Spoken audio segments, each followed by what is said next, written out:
Hello, I'm Fast Lawyer. Today we're going to do something a little different. We're going to take a look at HappyFunland VR. This is not a full review, but it's also more than just gameplay and early impressions. If you want to call it anything, it's like an early critique of the game. You could call it like a review in progress. I don't know if I'll ever finish the review, and the reason for that is because there's so many things wrong with this game. But there's also things that I do like about this game. It's just in a rough state currently. HappyFunland was released today, March 21st, 2024, by developer Spectral Illusions. They're the same developers who made Ghost Town Mind Ride and Shooting Gallery, which is like a cult classic for VR. And you can definitely see the influence of that game on HappyFunland. This is a dark comedy amusement theme park horror experience, and it is a world that I did enjoy exploring. There's a lot of trippy stuff that happens. The theme park, the environmental storytelling, the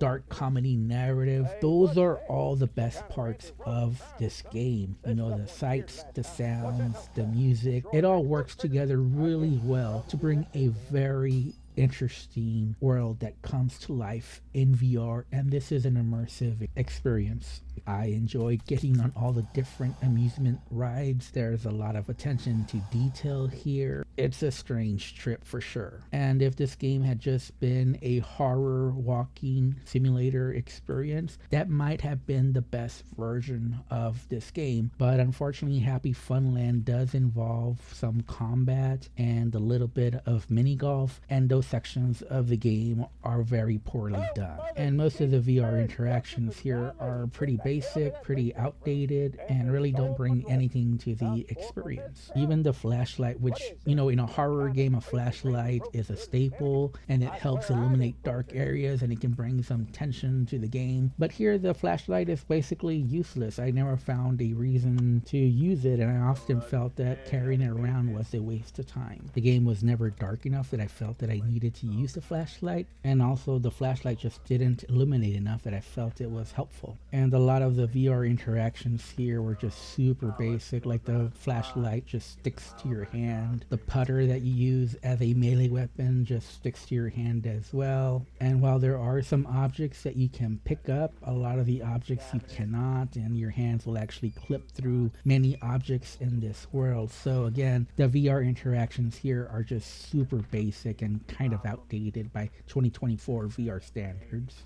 On top of that, there's almost no physics at all to the melee combat. It feels very janky, very wonky. You just kind of wildly swing and some damage will happen to enemies. The hit detection is not very good, the physics is not good, and the combat also just never progresses. There's no progression at all. You just wildly swing when you first start the game, and when you're at the midpoint of the game, you're still doing the same thing, and enemies, they just walk towards you. There's no strategy here. You just keep swinging away at the enemies while walking backwards, and that's how you defeat most of the enemies here. It's just not very good. It's boring, it's repetitive, it's outdated. This is melee combat that maybe was fine in 2017 VR, but now in 2024 VR, it's just bad. And while the melee combat is bad and repetitive, the mini golf sections are probably worse. And I played a ton of mini golf games in VR, and the mini golf sections in this game are probably the worst that I have ever played. The physics are just dog water, and it is simply not fun at all to do any of these mini golf sections.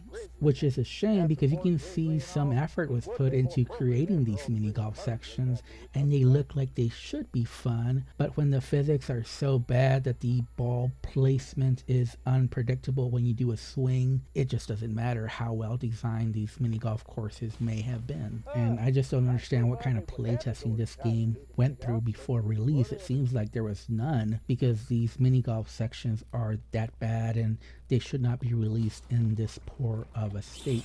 where it's just not even any fun to play through them and seems like a total slog to try to do them. And they're super short. That's the thing. They're super short. They shouldn't feel this awful to play. There's just a few seconds to do them, but they're awful. And unfortunately, I'm not done talking about the negatives of this game. Again, I actually loved exploring this world and trying to see what the next section would be like, seeing what I would see, seeing what kind of amusement ride I might get on. I was always very interested to see what was beyond that door, what was beyond that closed section, because it is an interesting world to explore and discover, and some of the rides are fun to get on, and some of the scary stuff that might happen is intriguing. It's trippy, it's a little scary, maybe a little inappropriate, but it's always fun to explore and find out what's next in this game. That's really the best part of this game, but the gameplay is where it falls apart. And the next complaint I have is actually some technical issues. I found this game to run very poorly.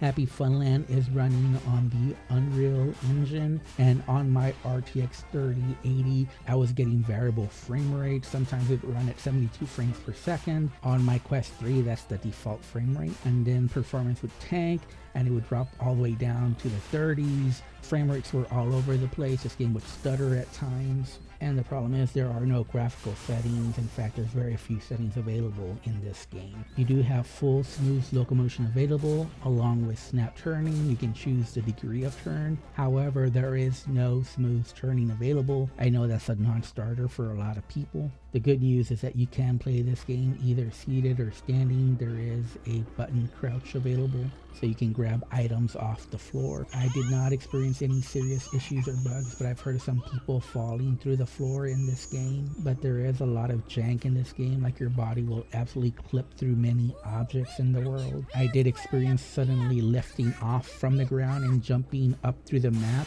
but I did land back on the floor. But I thought that was very weird. You kind of just jump off the map. But I didn't consider it a major issue because I always landed back to where I was within a few seconds. And there was just some weird wonky stuff, like items crashing into each other and something just jumping off.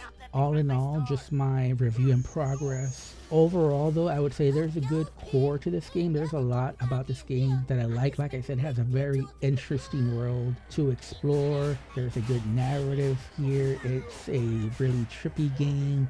A little scary, a little inappropriate, but the gameplay is where this game falters. It doesn't run very well. This game is going to need a lot of TLC in order to be a good experience that I could recommend for everyone. Right now, it's in a very rough state, and that's a lot of the reason why I'm not doing a full review, because if I did a full review, I'd probably end up giving this a negative review. It's the day of release. These devs did make Ghost Town Mine Ride. If you want to support the devs, I would say go ahead and buy this game, and we'll just hope that they fix this game and make it a pleasant experience for everyone. Right now it's in a very rough state, and I would have a very difficult time recommending this to anyone except for hardcore VR veterans who want to support the devs because they believe in the vision for this game. But otherwise, I would say pass on this game. In fact, I'm not going to score this game because I don't want to destroy this game. You know, I do a lot of negative reviews, and this is one of those games where, you know, I like the visuals, I like the sounds, I like the concept, and there's a really good bones to what should be a good game, but it just isn't in its current state, and I'm just going to leave it there. So you can decide if for yourself if this is something that you want to support or not. Anyways, I'm Fast Lawyer. This has been my non-review of HappyFunland. If you found it useful, don't forget to like, comment, and subscribe. And as always, have a wonderful day. Good night.